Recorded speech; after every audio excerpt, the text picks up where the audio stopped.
Hello guys, my name is Adrian and welcome to my channel. If you are new to the channel, I'm trying here to create a game engine in order to be used for some future games that I plan to develop here live on stream. So far, in the previous video, we implemented a window. Right now, for our window, we don't handle any events.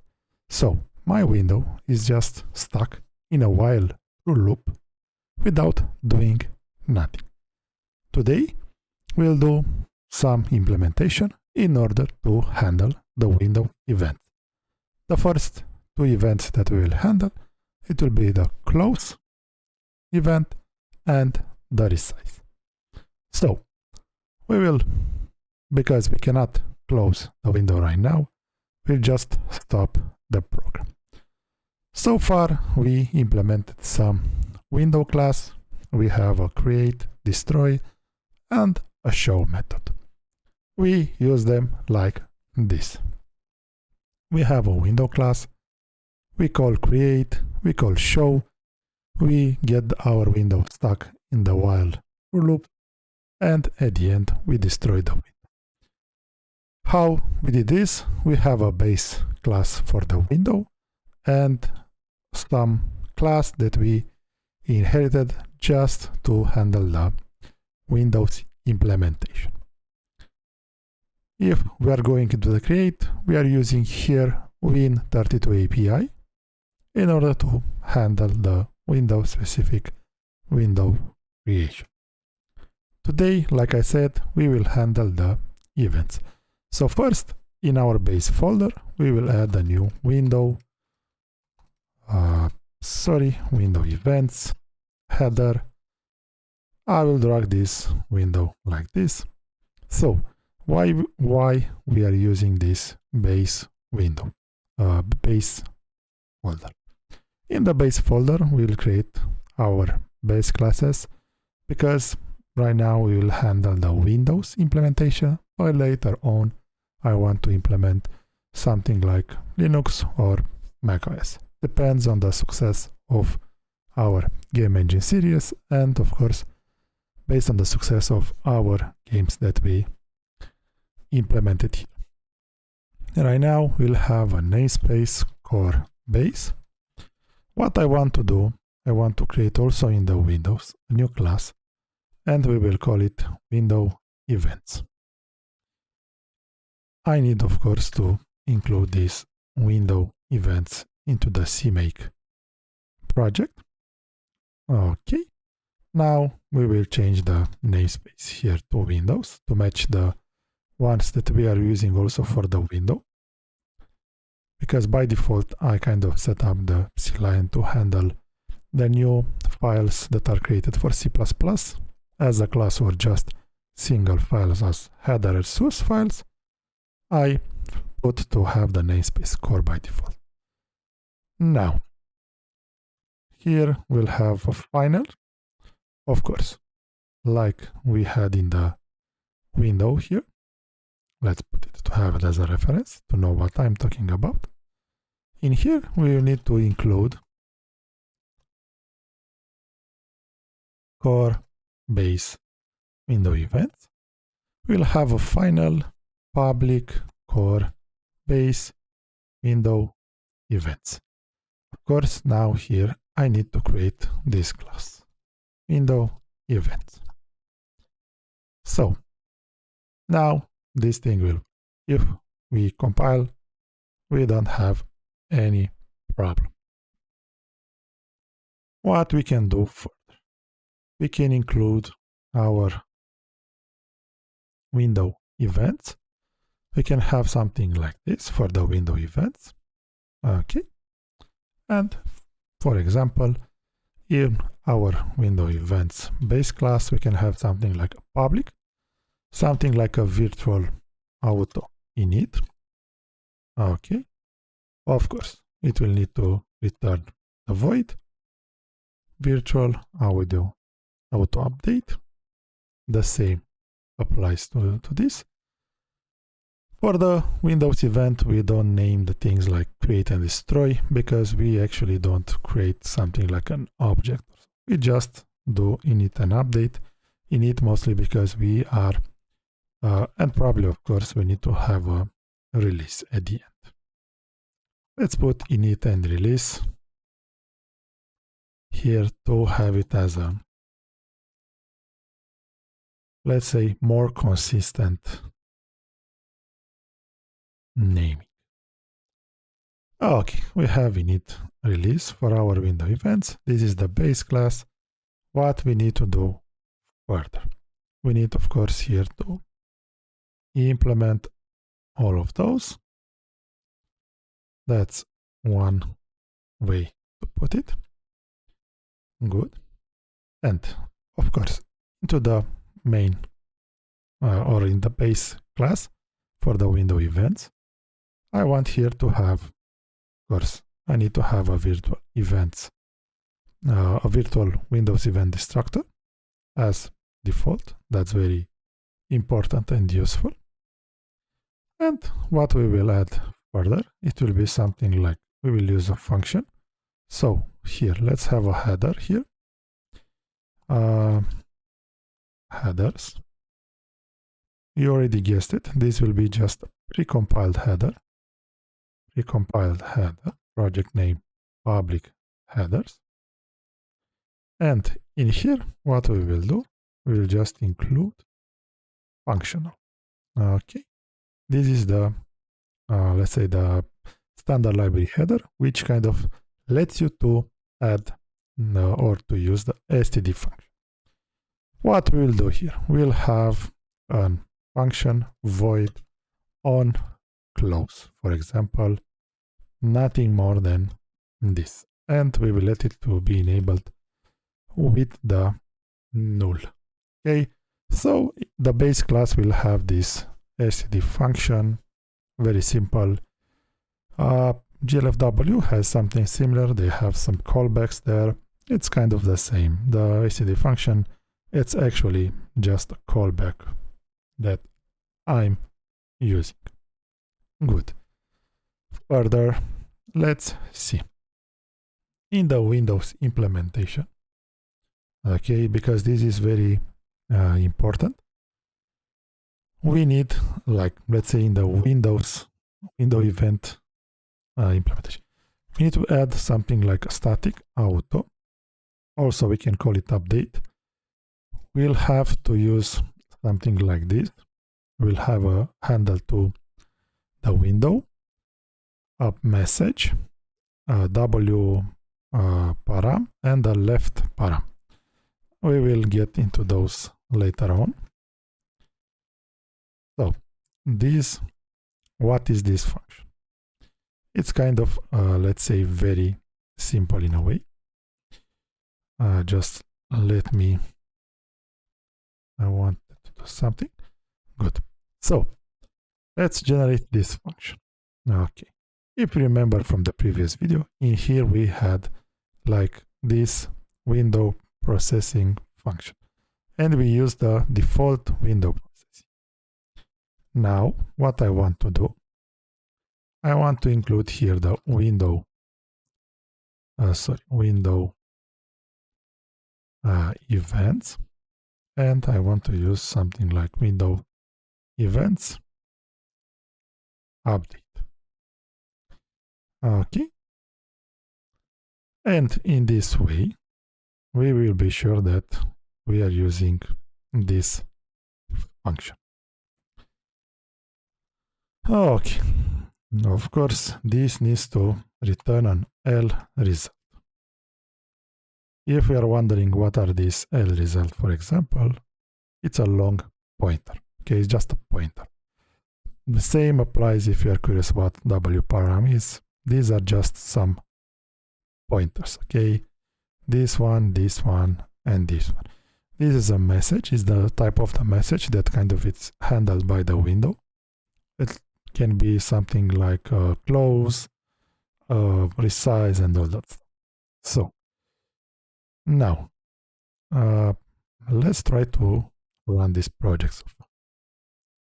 Okay, the function is not a member of the STB. Of course, you are a member of the STD. It's very simple. Okay, just give me a second. So we are having this. Let's see exactly what is the problem. On close, resize, good. Error type, missing function template. Don't worry, this will be solved. Okay, so let's continue a little. Let's generate this and this. For this, we'll have return def window pros. The same thing that we had before here. Okay, nothing different, nothing that we kind of just move, or not say, let's not say that we moved, but we just changed where the code was like added. Okay, dokie. Sometimes you can get some problems from the CMake and you just need to reset the whole project, but lucky for us, we have a small project. So we don't have the problem anymore with the STD. So yeah, that's CMake. I cannot do anything about it. Okay, good. Now, if we are running the project, we are kind of in the same situation. Okay, we are still in the main function, in a loop where things are not ending. So what we can already do here in the for example, or let's call this window events. Okay, it makes more sense. Window events, we have it here. And what I want to do, window events, we have here on close, and we can have something like a lambda function here if we want. And what I can do, I can have a Boolean variable, something like active equal true. Okay, and what I can do here is like while active, run the main loop. And what I want to put in my close callback. It's very simple and similar with what glfw has, if you are familiar with that library. And what I will do here, I will on close, I want my active to become false. Okay. Just a second to name this like this. Okay, so if I'm running now, nothing will happen. Okay, we are still in the same situation, either that we change that element with that. In the window events, I want to do the first or one thing. In the init function, I want to use a constant std any, and of course I need to kind of include any here. This is something like any can be, it's instead of using a void pointer, I can use the std any, and from this any, for example, is just a pointer behind the scenes. Okay, but the cool part of it is that you can cast to something, for example, to some object, and if that object is really there, it will be returned. So let's just a second, let's put this also here, why not? Okay, so we have this handle here. Of course, we need to put it in here. Give me a second to align the code beautifully. So here we have this handle. What we are doing with it, it's very simple. We'll use something that Win32 has, and this is something called set prop, from set property. This is something that is kind of very Windows specific. So in it, what we'll do, we need to set a property for some window, but the window needs to be Win32 window. So we have from stdne, we can do a cast here to -wnd. We are using the handle, of course. We need to set a key. I will use events name, for example, and at the end I can set a pointer. So what it does is like a mini map, let's say a hash table or whatever it's behind the scenes. You can set a property in there, and the whole idea, because our window events update function it's a static function. I don't want to make everything like let's say global or with a lot of singletons. We could have something like the window to be singleton or a window manager to be a singleton on top of that, but I don't want that. So Windows provide this mechanism.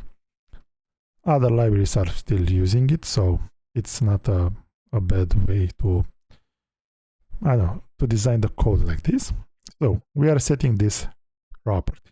That's very cool.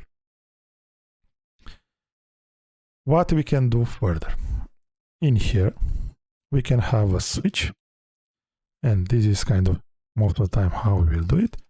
We have a switch. Of course you need a default, otherwise the compiler will not shut about it.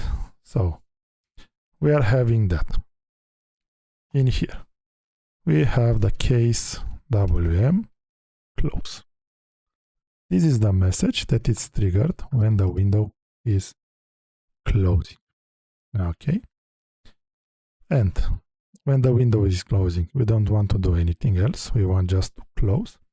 And what we can do, we can have something like window events equal with the get property from. We can use this handle already because it is above the window that was just created.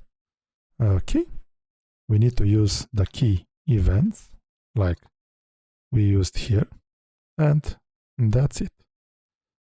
Let's see. By default, this will be a handle, will be a specific pointer, but what we can do, we can have a static cast with the window events class.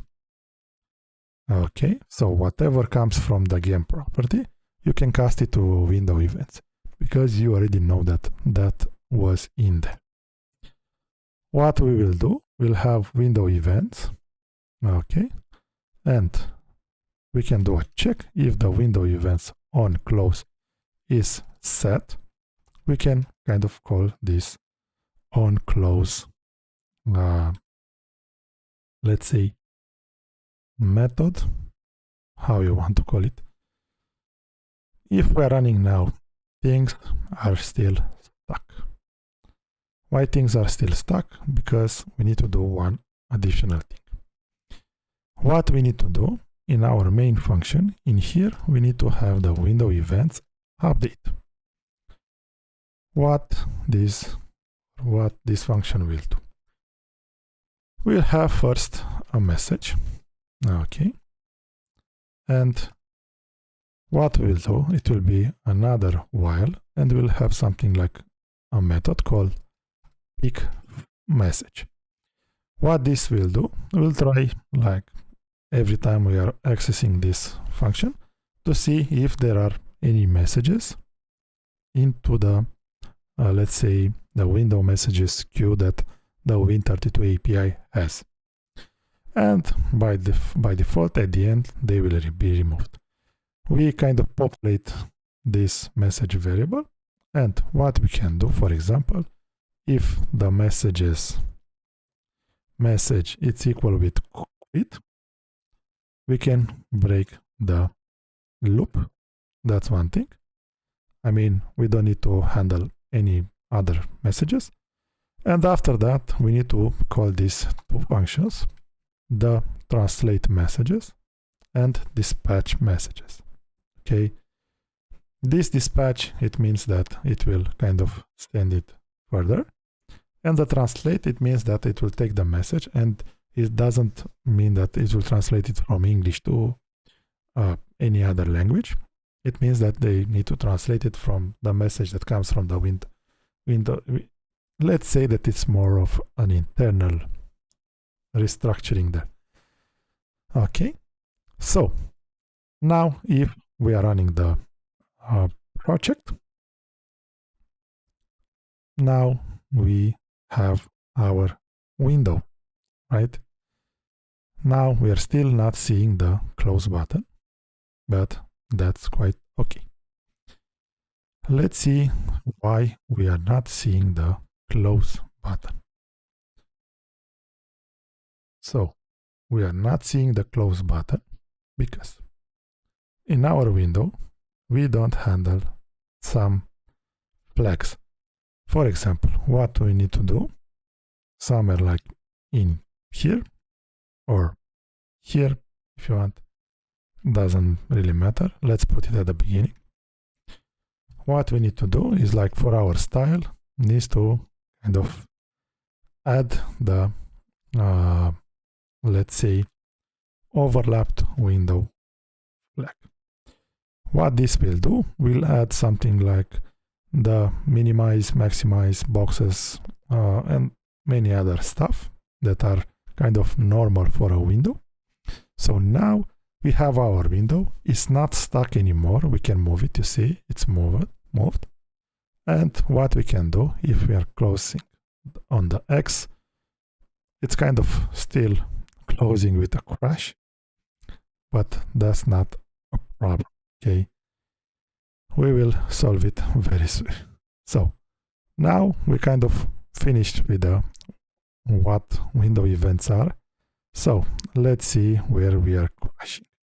So if the window events is null, okay, it's null because why it is null? Because into our main we are setting the on close, but what we are not doing, like window events init, and what we need to do here is like to have some to send. We need to send the window, okay?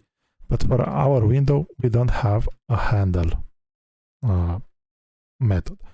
So just a very quick, let's say, change that we need to do. It's something like virtual auto handle. Okay. Constant void equal 0. Okay. So what we are doing with that is that, and it's not void, sorry, it needs to be an any. Okay. Now inside here we are forced to implement that. Okay. Let's also generate it. And in here we'll return our handle, our Win32 API. Okay. And now into the main, in the window events, we can say like, hey, I want to use the window handle when I'm initializing the events. And now when we are kind of having this, it will for sure populate these events.